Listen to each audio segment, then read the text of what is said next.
Apple company के founder Steve jobs, जो कि एक ब्रिलियंट लीडर रह चुके हैं। तो क्या ऐसा हो सकता है कि जो बातें स्टीव जॉब्स ने अपने जीवन के 50 सालों में सीखी हो वो आप सिर्फ 15 मिनट में सीख पाओ? वेल, इसका जवाब है हाँ, ऐसा हो सकता है। स्टीव जॉब्स ने स्टैनफोर्ड यूनिवर्सिटी में एक स्पीच दी थी और उसमें उन्होंने अपने जीवन की सबसे बड़ी लर्निंग्स को 15 मिनट में बताया था 3 कहानियों के माध्यम से। मैंने अपने एक सेमिनार में ऑडियंस से पूछा था कि आप में से कितने लोगों ने स्टीव जॉब्स की स्टैनफोर्ड कमेंसमेंट स्पीच सुनी है। तो उसमें से सिर्फ 1-2 लोगों के हाथ खड़े थे, बाकी किसी ने भी नहीं सुनी। और उसमें से कईयों ने सिर्फ इसलिए नहीं सुनी क्योंकि वो स्पीच इंग्लिश में है। और संदीप सर ने भी इस स्पीच को हाईली रिकमेंड किया है हर एक इंसान के लिए। आप में से कितने लोगों ने स्टीव जॉब्स की स्टैनफोर्ड कमेंसमेंट स्पीच देखी है? स्टीव जॉब्स जो एप्पल के फाउंडर थे, उनकी स्टैनफोर्ड वाली एक स्पीच है 20 मिनट की। अगर आप में से बाकी लोगों ने नहीं देखी है तो आई स्ट्रांगली रिकमेंड यू कि एक बार आप जा करके यूट्यूब पे वो ज़रूर देखें। तो अपनी उस स्पीच में वैसे तो उन्होंने बहुत सारी बातें कही और सारी ही कमाल की थी। तो आज शब्द सारे स्टीव जॉब्स के हैं। मैं तो बस उन्हें आवाज़ देकर हिंदी में और बहुत ही आसान भाषा का प्रयोग करके आप तक पहुंचा रहा हूं, ताकि कोई भी ऐसा ना हो जो विश्व की सबसे बेहतरीन स्पीच को सिर्फ लैंग्वेज बैरियर की वजह से ना सुन पाए। तो मन को सारी चिंताओं और बाहरी विचारों से मुक्त कर दें। आज आप वो सुनने वाले हैं जिसकी वजह से आपकी ज़िंदगी में एक विस्फोटक परिवर्तन आ सकता है। इस स्पीच को सुनने के बाद में आप आंदोलित हो उठेंगे। तो आइए बिना किसी देरी के हम शुरुआत करते हैं। धन्यवाद। आज विश्व के सबसे बेहतरीन विश्वविद्यालयों में से एक के दीक्षांत समारोह में आप सभी के साथ होना मेरे लिए सम्मान की बात है। मैं आपको सच बताना चाहता हूँ, मैं कभी किसी कॉलेज से पास नहीं हुआ और आज पहली बार मैं किसी कॉलेज ग्रेजुएशन समारोह के इतने नज़दीक तक पहुँचा हूँ। आज मैं आप सभी को अपने जीवन की 3 कहानियाँ सुनाऊंगा। ज़्यादा नहीं, बस 3 कहानियाँ। पहली कहानी है डॉट्स कनेक्ट करने के विषय में। रीड कॉलेज में एडमिशन लेने के बाद मैंने 6 महीने के अंदर ही पढ़ाई छोड़ दी थी, लेकिन मैं उसके 18 महीने बाद तक वहाँ किसी तरह आता जाता रहता। तो सवाल यहाँ पर यह आता है कि फिर मैंने कॉलेज क्यों छोड़ा? वेल, इसकी शुरुआत मेरे जन्म से पहले की है। मुझे जन्म देने वाली माता एक यंग अविवाहित ग्रेजुएट स्टूडेंट थी और वो चाहती थी कि मुझे कोई गोद ले ले, लेकिन इसी के साथ वो ये भी चाहती थी कि जो भी मुझे गोद ले वो कॉलेज ग्रेजुएट ज़रूर रहे। और इस प्रकार पहले से ही सब कुछ सेट था। मैं एक वकील और उसकी पत्नी के द्वारा एडॉप्ट किए जाने वाला था, लेकिन जैसे ही मैं इस दुनिया में आया, लास्ट मिनट पर उन्होंने अचानक अपना मन बदल लिया और उन्होंने कहा कि उन्हें तो एक लड़की चाहिए थी।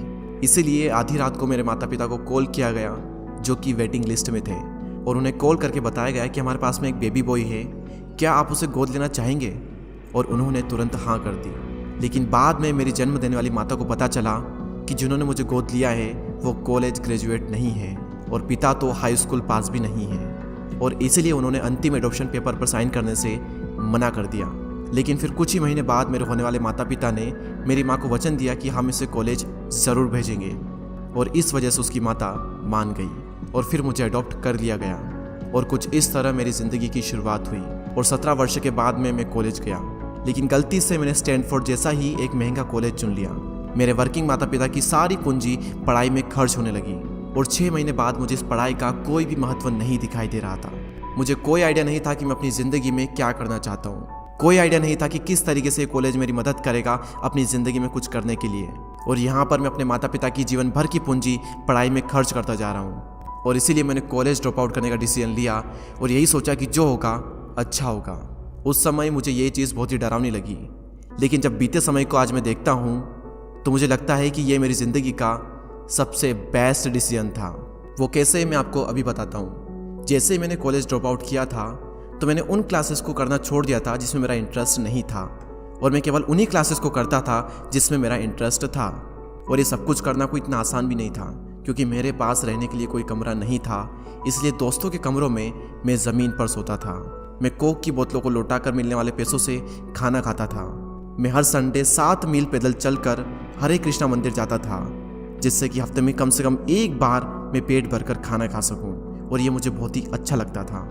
अब मैं आपको बताता हूँ कि क्यों कॉलेज ड्रॉप आउट करना मेरी ज़िंदगी का सबसे बेस्ट डिसीजन था। उस समय रीड कॉलेज देश की सबसे अच्छी जगह थी जहाँ कैलीग्राफी सिखाई जाती थी। पूरे कॉलेज परिसर में हर एक पोस्टर, हर एक लेवल पर बहुत ही खूबसूरती से हाथों से कैलीग्राफ किया जाता था। और क्योंकि मैं कॉलेज छोड़ चुका था, इसलिए मुझे सामान्य क्लासेस करने की कोई आवश्यकता नहीं थी। तो मैंने निर्णय लिया कि मैं कैलीग्राफी की क्लासेस करूंगा और इसे अच्छी तरीके से सीखूंगा। तो मैंने सेरिफ और सैंस सेरिफ टाइप फेसेस के बारे में सीखा, अलग अलग अक्षरों के बीच में स्पेस वेरी करना सीखा, और किसी अच्छी टाइपोग्राफी को क्या अच्छा बनाती है यह भी मैंने सीखा। यह सब कुछ बहुत खूबसूरत था, ऐतिहासिक था और इतना आर्टिस्टिक था कि इसे साइंस के द्वारा कैप्चर नहीं किया जा सकता था, और ये सभी मुझे बहुत ही आकर्षक लगता था। उस समय मेरा ऐसा कोई भी विचार नहीं था कि मैं इन चीज़ों का प्रयोग कभी अपने जीवन में करूँगा, लेकिन जब 10 साल बाद हम अपना पहला मैकिंटोश कंप्यूटर बना रहे थे तब मैंने इसे मैक में डिज़ाइन कर दिया, और यह बहुत ही खूबसूरत टाइपोग्राफी वाला विश्व का पहला कंप्यूटर बन गया। अगर मैंने कॉलेज में केवल कैलीग्राफी में प्रवेश नहीं लिया होता तो मैक में कभी भी मल्टीपल टाइप फेसेस या प्रोपोर्शनली स्पेस्ड फॉन्ट्स नहीं होते, और क्योंकि विंडो ने मैक की कॉपी की है तो दुनिया के किसी भी पर्सनल कंप्यूटर में ये सब नहीं होता। अवश्य ही जब मैं कॉलेज में था तो भविष्य को देखकर इन डॉट्स को कनेक्ट करना असंभव था, लेकिन जब 10 साल बाद में बीते समय को देखता हूँ तो मुझे सब कुछ क्लियर नजर आता है। आप केवल पीछे देखकर ही डॉट्स को कनेक्ट कर सकते हो, इसीलिए आपको विश्वास करना होगा कि अभी जो भी हो रहा है वो आगे चलकर किसी न किसी तरह से आपके फ्यूचर से कनेक्ट हो जाएगा। आपको किसी न किसी में तो विश्वास करना ही होगा, अपने गट्स में, अपने भाग्य पर, अपने जीवन पर या फिर अपने कर्मों पर। किसी न किसी चीज पर तो विश्वास करना ही होगा, क्योंकि इस बात में विश्वास रखना कि आगे चलकर डॉट्स कनेक्ट होंगे, ये आपको अपने दिल की आवाज सुनने की हिम्मत देगा, और उस समय भी जब आप बिल्कुल अलग रास्ते पर चल रहे होंगे, और यही बात आपको बाकी लोगों से अलग बनाएगी। तो मेरी पहली कहानी से सबसे बड़ी सीख यही है कि जो हो रहा है वो अच्छे के लिए हो रहा है, और अभी आप जो भी कर रहे हैं वो आगे चलकर आपके किसी न किसी काम जरूर आएगा। आप बस अपने आप में विश्वास रखकर करते जाइए जो कर रहे हैं। मेरी दूसरी कहानी लव और लॉस के विषय में है। मैं बहुत ही सौभाग्यशाली था कि जिससे मैं प्यार करता था वह मुझे जल्द ही मिल गई। वॉज और मैंने अपने पिता के गैराज से एप्पल की शुरुआत की थी जब मैं 20 साल का था, और हमने बहुत मेहनत की, और 10 साल में एप्पल कंपनी 2 लोगों से बढ़कर $2 बिलियन और 4000 लोगों की कंपनी हो गई। हमने अभी 1 साल पहले ही मैकिंटोश रिलीज़ किया और मैं 30 साल का हो गया था, और कंपनी ने मुझे निकाल दिया। आप सभी लोग सोच रहे होंगे कि अपनी ही बनाई हुई कंपनी से मुझे कैसे निकाल दिया। जैसे जैसे एप्पल ग्रो करने लगी, हमने एक बुद्धिमान आदमी को हायर किया जिसे मैंने सोचा कि वो मेरे साथ मिलकर कंपनी को आगे बढ़ाएगा। पहले 1 साल सब कुछ ठीक चल रहा था, लेकिन फिर उसके बाद कंपनी के फ्यूचर विजन को लेकर हम दोनों में विवाद होने लगे, और बात बोर्ड ऑफ डायरेक्टर तक पहुंच गई और उन लोगों ने उसका साथ दिया, और इस तरीके से 30 वर्ष की आयु में मुझे अपनी ही कंपनी से निकाल दिया गया। जो मेरी पूरी एडल्ट लाइफ का फोकस था वो अब खत्म हो चुका था, और यह पूरी तरह से मुझे बर्बाद करने वाला था, और कुछ महीनों तक मुझे कुछ भी समझ में नहीं आया कि मैं क्या करूं। मैं एक बहुत बड़ा पब्लिक फेलियर था, और एक बार तो मैंने वैली छोड़कर जाने का भी सोचा, लेकिन धीरे धीरे मुझे एहसास हुआ कि मैं जो काम करता हूँ मैं उसके लिए अभी भी पैशनेट हूँ। एप्पल में जो कुछ भी हुआ उसकी वजह से मेरे पैशन में थोड़ी भी कमी नहीं आई। मुझे उन्होंने अस्वीकार कर दिया, लेकिन फिर भी मैं अपने काम से प्यार करता हूँ, और इसीलिए मैंने एक बार फिर से शुरुआत करने की सोची। मैं उस वक्त ये नहीं देख पाया था, लेकिन अब मुझे लगता है कि एप्पल से निकाले जाने से अच्छा मेरे साथ कुछ और हो ही नहीं सकता था। सफल होने का बोझ अब बिगिनर होने के हल्केपन में बदल चुका था। मैं एक बार फिर से स्वयं को बहुत ही हल्का महसूस कर रहा था, और इसी आज़ादी की वजह से मैं अपने जीवन के सबसे क्रिएटिव पीरियड में चला गया। अगले 5 सालों में मैंने एक कंपनी नेक्स्ट और दूसरी कंपनी पिक्सर शुरू कर दी, और इसी दौरान मैं एक बहुत ही अद्भुत महिला से मिला जो कि आगे चलकर मेरी पत्नी बनी। पिक्सर ने विश्व की पहली computer animated movie toy story बनाई, और आज के समय यह दुनिया का सबसे सफल एनिमेशन स्टूडियो है। और एप्पल ने एक अप्रत्याशित कदम उठाते हुए नेक्स्ट को खरीद लिया, और मैं फिर से एप्पल में चला गया। आज एप्पल नेक्स्ट द्वारा विकसित की गई टेक्नोलॉजी का उपयोग करती है। तो यहाँ पर मैं पूरे विश्वास के साथ में कह सकता हूँ कि अगर मुझे एप्पल से नहीं निकाला गया होता तो ये सब कुछ मेरे साथ नहीं होता। यह एक कड़वी दवा थी, लेकिन मेरे विचार में एक मरीज को इसकी ज़रूरत थी। कभी कभी ज़िंदगी आपको इस तरह की ठोकर मारती है, लेकिन आप विश्वास मत खोइए। मैं विश्वास के साथ में कह सकता हूँ कि मैं सिर्फ इसलिए आगे बढ़ता गया क्योंकि मैं अपने काम से प्यार करता था। जितना अपने प्यार को जानना ज़रूरी है, उतना ही ज़रूरी है अपने काम को खोजना जिसे आप सच में एंजॉय करते हो, क्योंकि आपका काम आपकी ज़िंदगी का एक बहुत ही बड़ा हिस्सा होता है। और वास्तविक रूप से संतुष्ट होने का सिर्फ यही एक तरीका है कि आप वो करें जिसे आप एक बड़ा काम समझते हैं, और बड़ा काम करने का सिर्फ एक ही तरीका है कि आप वो करें जो आप करना पसंद करते हैं। और अगर अभी तक आपको वो काम नहीं मिला है तो आप रुकिए मत, उसे खोजते रहिए। जैसा कि दिल से जुड़ी हर एक चीज़ में होता है, वो जब आपको मिलेगी तब आपको पता चल जाएगा। और जैसा कि किसी अच्छे रिलेशनशिप में होता है, वो समय के साथ साथ और भी अच्छी होती जाएगी। इसलिए इसे खोजते रहिए, रुकिए मत। मेरी तीसरी कहानी मृत्यु के बारे में। जब मैं 17 साल का था तो मैंने कोट पढ़ा था, यदि आप हर दिन ऐसे जिएंगे जैसे आपकी ज़िंदगी का आखिरी दिन है तो आप किसी न किसी दिन सही साबित हो जाएंगे। और इसने मेरे दिमाग पर एक बहुत ही बड़ी छाप छोड़ दी। और तब से पिछले 33 सालों से मैं हर सुबह उठकर शीशे में देखता हूँ और खुद से एक सवाल करता हूँ कि अगर आज का दिन मेरी ज़िंदगी का आखिरी दिन होता तो क्या मैं आज वो करता जो मैं करने वाला हूँ। और अगर इसका आंसर ना होता है तो मैं समझ जाता हूँ कि कुछ न कुछ बदलने की ज़रूरत है। इस बात को याद रखना कि एक दिन मरना है किसी भी चीज़ के खोने के डर को दूर करने का सबसे अच्छा तरीका है। आप पहले से ही नंगे हैं, ऐसा कोई भी कारण नहीं है कि आप अपने दिल की ना सुने। करीब 1 साल पहले ही मुझे पता चला कि मुझे कैंसर है। सुबह 7:30 बजे मेरा स्कैन हुआ और उसमें साफ दिखाई दे रहा था कि मेरे पेनक्रियाज में ट्यूमर है। और सच कहूँ तो मुझे तो ये भी नहीं पता था कि पेनक्रियाज होता क्या है। डॉक्टर ने लगभग पूरे विश्वास के साथ में मुझे बताया कि मुझे एक ऐसा कैंसर है जिसका उपचार करना संभव नहीं है और अब मेरे पास केवल 3 से 6 महीने ही बचे हैं। डॉक्टर ने मुझे सलाह दी कि मैं घर जाऊं और सभी चीज़ें व्यवस्थित कर लूं। यानी कि डॉक्टर की भाषा में इसका मतलब था कि आप मरने की तैयारी कर लीजिए। यानी कि वो सारी चीज़ें जो आप अगले 10 साल में करने वाले थे वो बचे हुए दिनों में कर लीजिए, क्योंकि आपका अंतिम समय आ चुका है।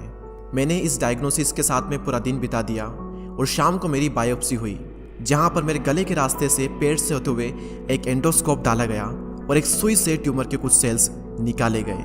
उस वक्त मैं पूरी तरह से बेहोश था, लेकिन मेरी पत्नी और वहां पर जो भी उपस्थित था कि जब डॉक्टर ने माइक्रोस्कोप से मेरे सेल्स को देखा तो वह भी रो पड़ा, क्योंकि सेल्स को देखकर डॉक्टर समझ गया था कि मुझे एक बहुत ही दुर्लभ प्रकार का कैंसर हुआ है जो कि सर्जरी से ठीक हो सकता है। तो मेरी सर्जरी हुई और सौभाग्य से मैं अब बिल्कुल ठीक हूँ। मौत के इतने करीब तक मैं पहले कभी भी नहीं पहुँचा और मैं उम्मीद करता हूँ कि आने वाले कुछ समय तक मैं पहुँचूँ भी ना। और यह सब देखने के बाद मैं पूरे विश्वास के साथ में ये कह सकता हूँ कि मृत्यु एक उपयोगी लेकिन विशुद्ध रूप से बौद्धिक संकल्पना है। कोई भी मरना नहीं चाहता, यहाँ तक कि वो लोग जो स्वर्ग जाना चाहते हैं वो भी वहाँ जाने के लिए मरना नहीं चाहते। मृत्यु ही वो स्थान है जहाँ पर हम सभी लोग जाते हैं। आज तक कोई भी इससे बचा नहीं है और ऐसा होना ही चाहिए, क्योंकि इस जीवन का एकमात्र सबसे बड़ा आविष्कार है वो है मृत्यु। यह जिंदगी को बदलती है, पुराने को समाप्त करने का रास्ता खोलती है। और इस समय पर आप सभी लोग नए हैं और कुछ ही दिनों में आप सभी लोग पुराने हो जाओगे और रास्ते से साफ हो जाओगे। इतना ज़्यादा नाटकीय होने के लिए मैं आप सभी से माफ़ी चाहता हूँ, लेकिन यही सत्य है। आपका समय बिल्कुल सीमित है, इसीलिए इसे किसी और की ज़िंदगी जी कर व्यर्थ मत कीजिए। बेकार की सोच में मत फंसिए, अपने जीवन को दूसरों के हिसाब से मत चलाइए, औरों के विचारों के शोर में अपने अंदर की आवाज़ को मत दबाइए। और सबसे महत्वपूर्ण यह है कि अपने दिल और सहज बुद्धि की बात सुनने का साहस रखें, क्योंकि वे पहले से ही जानते हैं कि तुम वास्तव में क्या बनना चाहते हो। तो पहले अपने दिल की आवाज़ सुने, बाकी सारी चीज़ें सेकेंडरी है। और अंत में मैं आप सभी से यही कहना चाहूँगा, स्टे हंग्री, स्टे फुलिश। मैंने हमेशा अपने लिए यही मांगा है।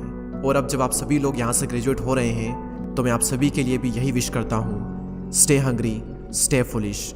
यानी कि भूखे रहिए और मूर्ख रहिए। भूखे यानी कि कुछ करने की भूख आपके अंदर होनी चाहिए, और मूर्ख रहो क्योंकि मूर्ख रहकर ही आप कुछ सीख पाओगे। अगर आपको ये लगता है कि आप सब कुछ पहले से जानते हैं तो आप कुछ भी नहीं सीख पाएंगे। तो भूखे रहिए और मूर्ख रहिए। Stay hungry, stay foolish. आप सभी को बहुत बहुत धन्यवाद। और दोस्तों, मैं दीपक दया आशा करता हूँ कि आपने इस वीडियो से बहुत कुछ सीखा होगा। इस स्पीच को कन्वर्ट करने में या फिर मुझसे कुछ भूल हुई हो तो उसके लिए मुझे माफ़ करते हैं। ऐसे ही और inspiring, motivational, life changing videos को देखने के लिए हमारे चैनल को सब्सक्राइब करके बेल आइकन को प्रेस करें। मैं आपसे मिलूंगा अगले वीडियो में, तब तक के लिए जय हिंद, जय भारत।